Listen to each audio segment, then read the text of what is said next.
Bonjour et bienvenue dans la Bible en audio. Aujourd'hui, nous allons continuer notre lecture dans le livre de la Genèse au chapitre 21 et chapitre 22. Bible de Jésus-Christ. Et Yahweh visita Sarah comme il avait dit et il agit selon ses paroles. Sarah conçut et enfanta un fils à Abraham dans sa vieillesse, au temps précis que Dieu lui avait dit. Abraham donna le nom d'Isaac au fils qui lui était né, que Sarah lui avait enfanté. Abraham circoncit son fils âgé de 8 jours, comme Dieu le lui avait ordonné. Or, Abraham était âgé de 100 ans quand Isaac, son fils, lui naquit. Et Sarah dit, Dieu m'a donné de quoi rire. Tous ceux qui l'apprendront riront avec moi. Elle dit aussi, qui aurait dit à Abraham que Sarah allaitera des enfants, quand je lui ai enfanté un fils dans sa vieillesse. L'enfant grandit et fut sévré, et Abraham fit un festin le jour où Isaac fut sévré. Sarah vit rire le fils d'Agar, l'égyptienne, avec enfanté à Abraham. Et elle dit à Abraham, chasse cette servante et son fils, car le fils de cette servante n'héritera point avec mon fils, avec Isaac. Et cette parole déplut fort à Abraham à cause de son fils. Mais Dieu dit à Abraham, n'aie point de chagrin au sujet de l'enfant, ni de ta servante.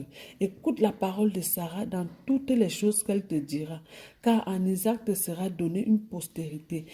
Et toutefois, je ferai aussi devenir le fils de ta servante une nation, parce qu'il est ta semence. Puis Abraham se leva de bon matin et prit du pain et une outre d'eau, et il les donna à Agar en les mettant sur son épaule, et lui donna aussi l'enfant et les renvoya. Elle se mit en chemin et fut errant au désert de Bethsheba. Quand l'eau et l'outre furent épuisées, elle jeta l'enfant sur un abrisseau et elle alla s'asseoir vis-à-vis à la portée d'arc, car elle dit que je ne vois pas mourir mon enfant.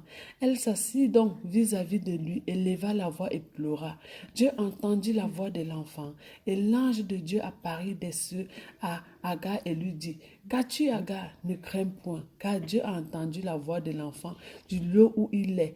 Lève-toi, lève l'enfant et prends-le par la main, car je le ferai devenir une grande nation. Et Dieu lui ouvrit les yeux et elle vit un puits d'eau. Elle alla remplir d'eau d'outre et donna à boire à l'enfant. Et Dieu fut avec l'enfant qui devint grand et demeura dans le désert. Et il fut tireur d'arc. Il habita dans le désert de Paran et sa mère lui prit une femme du pays d'Égypte. Et il en arriva en ce temps-là qu'Abimelech et Picor, chef de son armée, parla à Abraham en disant, Dieu est avec toi dans toutes les choses que tu fais. Maintenant donc, jure-moi ici par le nom de Dieu que tu ne me mentiras point, ni à mes enfants, ni aux enfants de mes enfants, et que selon la faveur que je t'ai faite, tu agiras envers moi et envers le pays où tu séjournes comme étranger. Abraham répondit, je te le jurerai. Mais Abraham fit des reproches à Abimelech au sujet d'un puits d'eau dont les serviteurs d'Abimelech s'étaient emparés de force. Abimelech répondit, j'ignore qui a fait cela et aussi tu ne m'en as point informé et moi je ne l'apprends qu'aujourd'hui. Alors Abraham prit des brebis et des bœufs et les donna à Abimelech et ils firent l'alliance ensemble.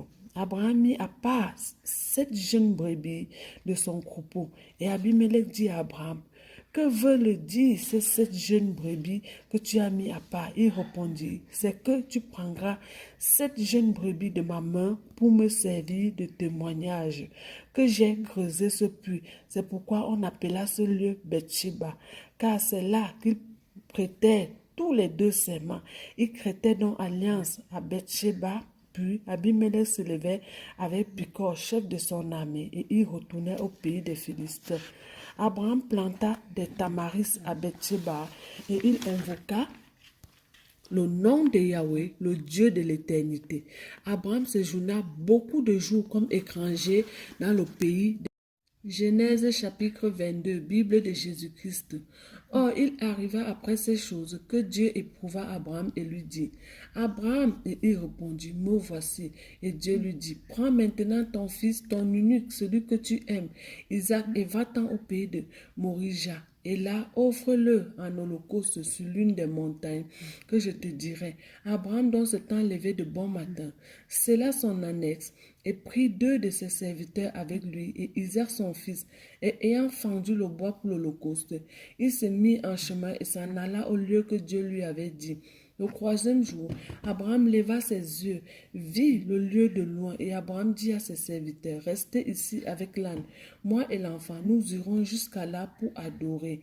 Après quoi, nous reviendrons auprès de vous. Abraham prit le bois de l'holocauste et le mit sur Isaac son fils, et prit le feu dans sa main et un couteau, et il s'en alla tous les deux ensemble. Alors Isaac parla à Abraham son père et dit, mon père. Abraham répondit, me voici mon fils. Et il dit, voici le feu et le bois, mais où est l'agneau pour l'holocauste? Abraham répondit, mon fils, Dieu se pourvoira lui-même de l'agneau pour l'holocauste. Et ils marchaient tous les deux ensemble. Et étant arrivés au lieu que Dieu lui avait dit, Abraham bâtit là un autel et rangea le bois. Et ensuite il lia Isaac son fils et le mit sur l'autel par-dessus le bois. Puis Abraham étendit sa main et prit le couteau pour égorger son fils.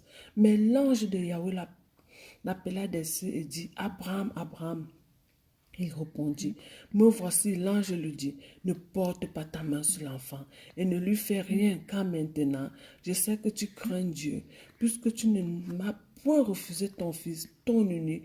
Abraham leva les yeux et regarda, et voici, il vit derrière lui un bélier qui était retenu à un buisson par ses cornes, et Abraham alla prendre le bélier et l'offrit en holocauste à la place de son fils.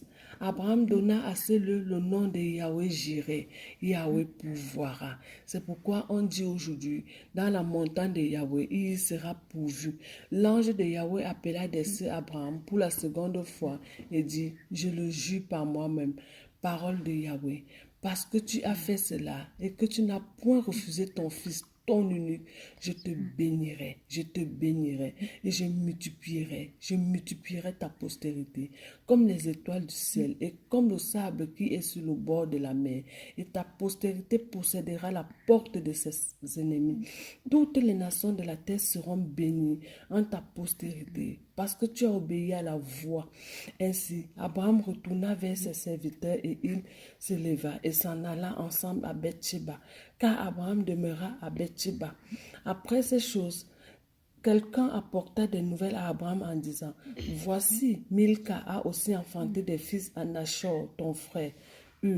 Son premier-né est Buz, son frère Kemuel, père d'Aram, Kézek, Azon, Pildash, Gilap, Beltuel. Beltuel a engendré Rebecca. Milca enfanta ses 8 fils à Nachor, frère d'Abraham. Sa concubine nommée Rema enfanta aussi Teba, Gahan, Tacham et Maka.